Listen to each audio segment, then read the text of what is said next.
Dear class 10 students, उम्मीद है आप लोग खैरियत से होंगे। अब आपका यकम तारीख को फर्स्ट को यानी कि फ़िज़िक्स का पेपर है। तो जिस तरह मैंने एआई से पहले पर्चा बना के दिया था इंग्लिश का, तो बहुत सारे बच्चे कह रहे हैं सर जो आपने करवाया था उसमें से काफ़ी ज़्यादा हेल्प हुई और काफ़ी ज़्यादा चीज़ें आई हैं, तो मैं फ़िज़िक्स का भी बना दें। तो मैंने इसलिए फ़िज़िक्स का भी तमाम बोर्ड्स के लिए बना दिया है। जो बच्चा इसको समझ के कर लेगा उसके लिए बड़ी आसानी होगी और वो 50% से ज़्यादा मार्क्स तो ईज़िली ले सकता है।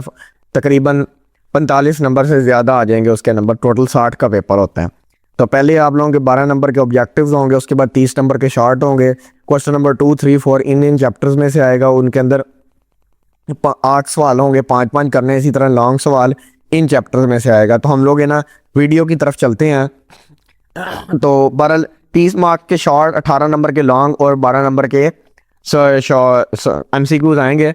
और इसमें एक बच्चे बाज़ दफ़ा बड़ा सोचते हैं कि ये जो दूसरे वाला पार्ट है ना कि न्यूमेरिकल्स शायद इसी में से आना है, लेकिन इस तरह का कोई ये पक्की बात नहीं होती कि न्यूमेरिकल्स ये वालों में से ही आएंगे। न्यूमेरिकल्स इसमें से भी आ सकते हैं और थ्योरी इसमें से भी आ सकती है, और हो सकता है न्यूमेरिकल्स इधर से आ जाए, थ्योरी इधर से आ जाए। ठीक है, ये कोई ज़रूरी नहीं है। हो सकता है इसका न्यूमेरिकल यहाँ से आ जाए और यहाँ से थ्योरी आ जाए, इसमें थ्योरी यहाँ से आ जाए, यहाँ से न्यूमेरिकल आ जाए। हो सकता है इसमें थ्योरी यहाँ से आ जाए, न्यूमेरिकल, यानी कोई पता नहीं होता और ना ही कभी कोई बताएगा। शुरू करते हैं MCQs को। Which of the following is an example of simple harmonic motion. मंदरजा झेल में से कौन सी सादा हार्मोनिक मोशन की मिसाल है? तो सादा पेंडुलम की हरकत, यानी कि the motion of a simple pendulum. आगे what is the which is an example of longitudinal wave. ये गलत, टूल इस उसको उर्दू में कहते हैं वैसे, लेकिन हम लोग लॉन्गिट्यूडनल वेव ही पढ़ते हैं तो हम वही देखते हैं। लॉन्गिट्यूडनल वेव की मिसाल कौन सी है? तो आवाज़ की लहरें यानी साउंड वेव्स। आगे the critical angle for beam of light passing from water into air is 48.8 degree. Rays with the angle greater than this will be. पानी से हवा में गुजरने वाली रोशनी का क्रिटिकल एंगल 48.8 डिग्री है। इससे बड़े जाविये वाली शुआएं होंगी तो टोटली रिफ्लेक्टेड इसका आंसर होगा। और उर्दू में इसका होगा मुकम्मल तौर पर अक्कासी। ये इसका सही आंसर होगा। ये थोड़े से ऑप्शन गलत लिखे गए हैं। मुकम्मल तौर पर अक्कासी। आगे है the distance between the principal focus and optical centre and the optical centre is called. Principal focus और ऑप्टिकल सेंटर के दरमियान के फासले को क्या कहते हैं? तो इसके फासले को कहते हैं फोकल लेंथ। ठीक है, सी वाला, ये नहीं है, ए वाला नहीं है, सी वाला इसका ऑप्शन ठीक है। आगे अपॉजिटिव इलेक्ट्रिक चार्ज। एक मुस्बत इलेक्ट्रिक चार्ज दूसरे मुस्बत चार्ज को दफा करता है, यानी कि रिपेल्स पॉजिटिव चार्ज। ए वाला ऑप्शन इसका नहीं दिया हुआ, यहाँ पे दिया अट्रैक्ट्स अदर पॉजिटिव चार्ज, मतलब एक दूसरे पॉजिटिव चार्ज को अपनी तरफ खींचता है। आगे है an electric current in conductor is due to the flow of. Conductors में इलेक्ट्रिक करंट किसके बहाव की वजह से होता है? तो आज़ाद इलेक्ट्रॉन्स की वजह से, फ्री इलेक्ट्रॉन्स। आगे what is the voltage across 6 ohm resistor when 3 ampere of current passes through. 6 ohm resistor में से 3 एम्पेयर करंट गुजरने पर वोल्टेज क्या होगा? तो इसका सीधा सीधा फार्मूला लग रहा है, V is equal to IR वाला। तो I है हमारे पास 3, तो 3 लिखेंगे यहाँ पे और ज़रब दे देंगे 6 के साथ, तो 3 ज़रब 6 18 वोल्ट आ जाएगा हमारे पास आंसर इसका। ठीक है, न्यूमेरिकल भी आ जाते हैं छोटे वाले। The presence of magnetic field can be detected by. मकनातीसी मैदान की मौजूदगी का पता किससे लगाया जा सकता है? तो वो मकनातीसी कुतब नुमा, यानी कि मैग्नेटिक कंपास। उर्दू में भी मैग्नेटिक कंपास लिखा आ सकता है। ठीक है, आगे गर्म धात की सतह से इलेक्ट्रॉन के अखराज के अमल को क्या कहते हैं? The process by which electrons are emitted by a hot metal surface is known as thermionic emission. ठीक है, आगे है the particles emitted from a hot cathode surface are. गर्म कैथोड की सतह से खारिज होने वाले ज़रात हैं इलेक्ट्रॉन्स। आगे what does the term email stand for. Email से क्या मुराद है? तो इलेक्ट्रॉनिक मेल। उर्दू में ऑप्शन पूरे नहीं लिखे हुए असल में इन दोनों के। ठीक है, तो वो यहाँ से देख लें। Isotopes are the atoms of element with different atomic mass. इनका डिफरेंट होता है हमेशा। आइसोटोप एक ही आंसर के एटम है जिनका मुख्तलिफ होता है atomic mass, atomic number same रहता है। ठीक है, ये इंपॉर्टेंट चीज़ है। अब हम लोग चलते हैं शॉर्ट क्वेश्चन की तरफ। अब हम लोग क्वेश्चन नंबर 2 शुरू करते हैं। तो क्वेश्चन नंबर 2 में 8 सवाल दिए होंगे, आप लोगों ने उसमें से 5 करने हैं, लेकिन मैं हमेशा कहता हूँ 5 ना करके आए, 6 या 7 करके आए, एक एक्स्ट्रा करके आए, ताकि कोई गलत भी हो गया तो वो नंबर कटने का चांस ना रहे, तो बाकी कहीं और से वो नंबर ले ले। फ़र्ज़ करें अगर आपने 6 सवाल किए हैं, गलत भी हो गया तो फिर भी आपको 10 नंबर दे देगा, क्योंकि आपके 5 ठीक हैं। ठीक है, तो अब इसमें असल में इंग्लिश मीडियम के साथ उर्दू मीडियम के आंसर्स नहीं लिखे हुए, तो मैं बाद में करवा दूंगा, अभी आपको साथ ही पढ़ा देता हूँ, तो आप लोग बस सवालों का आइडिया लेते जाएं। डिफाइन सिंपल हार्मोनिक मोशन, सादा हार्मोनिक मोशन की तारीफ करें। Let force is directly proportional to the displacement from mean position and directed towards it. पहले इंग्लिश में पढ़ लेते हैं, फिर इसके बाद फौरन ही उर्दू में पढ़ा देता हूँ क्वेश्चन नंबर 2 के सारे। Simple harmonic necessary condition for simple harmonic motion, a restoring force must act on the object. आगे मैकेनिकल और इलेक्ट्रोमैग्नेटिक लहरों में फ़र्क। तो मैकेनिकल जो है उनको मीडियम रिक्वायर होता है और इलेक्ट्रोमैग्नेटिक वेव्स को मीडियम नहीं रिक्वायर होता ट्रैवल करने के लिए। आगे लॉज ऑफ रिफ्लेक्शन है, incident ray, normal ray and reflected ray lie in the same plane और angle of incidence is equal to the angle of reflection. आगे what is the critical angle, the angle of incidence for which the angle of refraction is 90 degrees. आगे principal focus of convex lens, the point of the principal axis where the parallel rays converge after refraction. आगे thermionic emission, the process of emission of electrons from a hot metal surface, यानी कि electron का निकलना किसी metal की plate से। आगे name the basic logic gates and और नॉट गेट्स, इनके सिंबल वगैरह लॉन्ग में भी आ सकते हैं, बड़े ज़रूरी।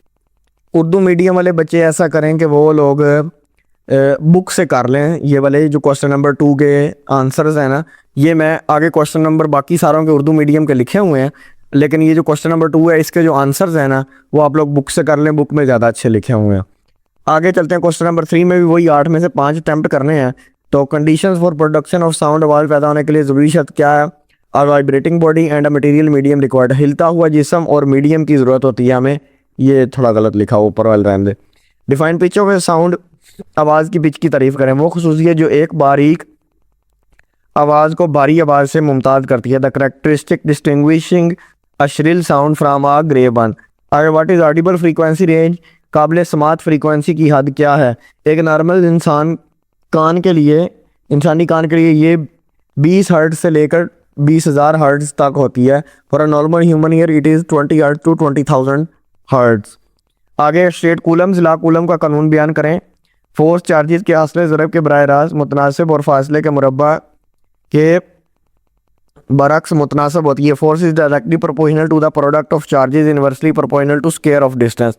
आगे define electric field intensity, electric field intensity की तारीफ। किसी नुक्ते पर रखे गए यूनिट पॉजिटिव चार्ज पर लगने वाली फोर्स को हम लोग इलेक्ट्रिक फील्ड इंटेंसिटी कहते हैं। Is equal to F/Q। आप लोग इसके साथ जो सिंबल और इसका फार्मूला और इसका यूनिट लाजमी लिख दिया करें, इंप्रेशन अच्छा पड़ता है, डायरेक्ट 2 नंबर मिल जाते हैं। Force experience by unit positive charge placed at that point is equal to F/Q। Capacitance की तारीफ बड़ी इंपॉर्टेंट है कि इलेक्ट्रिक चार्ज ज़ख़ीरा करने की सलाहियत C is equal to Q/V। The ability of a capacitor to stored electric charge, यहाँ पे कैपेसिटर लिखा गया, कैपेसिटेंस होना था, ठीक है ना। Differentiate between data and information, तो वो collection of raw facts and figures are called data, और इस तरह की information the process data is called information, वो वाली भी लिख सकते हैं हम लोग। गैर प्रोसेस शुदा हक़ाइक़ डाटा है, प्रोसेस शुदा और मुंजिम डाटा इन्फॉर्मेशन कहलाता है। उर्दू मीडियम की बुक में आसान लिखिए, वो कर लें। इंफॉर्मेशन कम्युनिकेशन टेक्नोलॉजी की तारीफ भी बड़ी इंपॉर्टेंट है, स्टैंड फॉर भी इंपॉर्टेंट है, इंफॉर्मेशन एंड कम्युनिकेशन टेक्नोलॉजी। आगे distinguish between DC and AC, DC और AC में क्या फ़र्क है? DC flow is one direction और AC changes direction after regular interval. DC एक ही सिमत में बहती है और AC बाकायदा वक्फों के बाद सिमत तब्दील करती रहती है। Joule's law, heat generated in a resistance is given by W is equal to I square RT। Resistance में पैदा होने वाली हरारत के बराबर होती है। आगे घरों में मुतवाज़ी सर्किट्स का क्या फ़ायदा है? Advantage of a parallel circuit in home, हर आला आज़ादाना तौर पर एक ही मुकम्मल वोल्टेज पर काम करता है। Each appliance operates independently at the same full voltage. Function of AC generator, AC generator का क्या काम है? It converts mechanical energy into electrical energy, ये मैकेनिकल तवानाई को इलेक्ट्रिकल तवानाई में तब्दील करता है। आगे how can a magnetic field can be detected, मकनातीस मैदान का पता कैसे लगाया जा सकता है? मकनातीसी मैदान की मौजूदगी का पता मकनातीसी कुतब नुमा से लगाया जा सकता है। The presence of a magnetic field can be detected by a magnetic compass. Mutual induction की तारीफ करें। Change of current in one coil inducing an EMF in neighbouring coil, एक कॉइल में करंट की तब्दीली से पड़ोसी कॉइल में EMF का पैदा होना। What are isotopes? atoms of same elements with different atomic mass but same atomic number। एक ही आंसर के एटम जिनमें एटमी मास मुख्तलिफ लेकिन एटमी नंबर एक जैसा हो।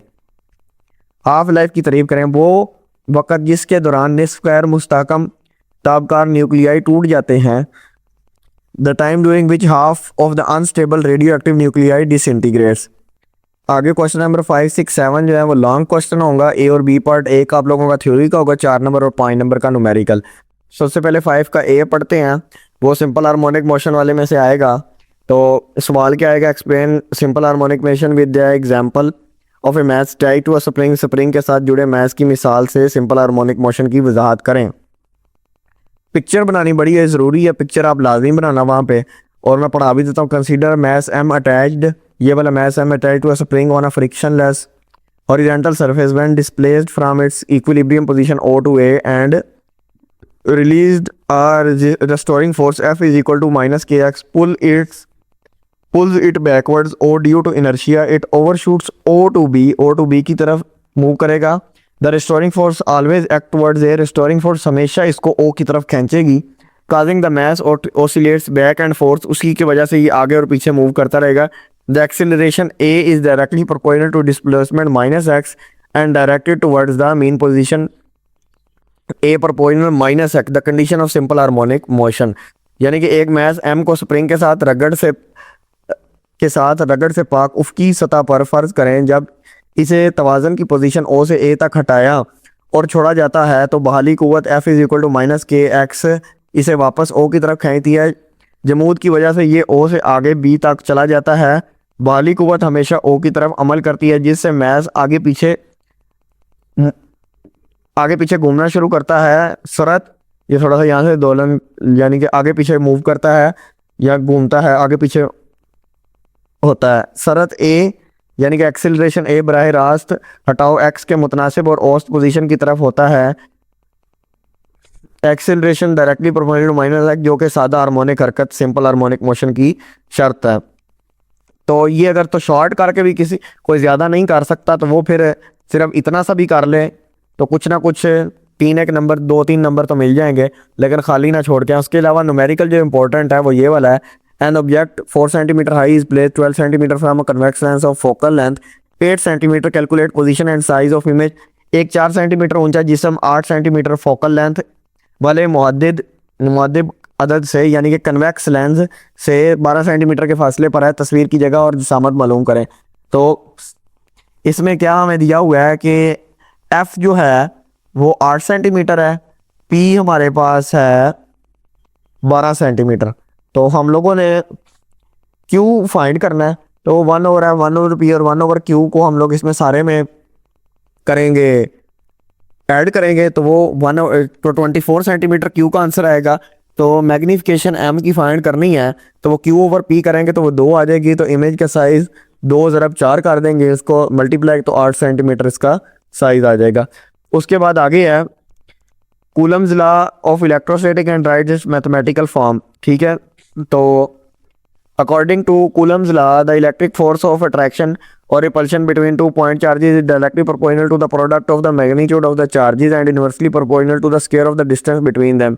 The force is directly along the line joining 2 charges. Mathematically F is equal to K Q1 Q2 but over R square where K is Coulomb's constant, Q1 Q2 are the magnitude of the charges and R is distance between them.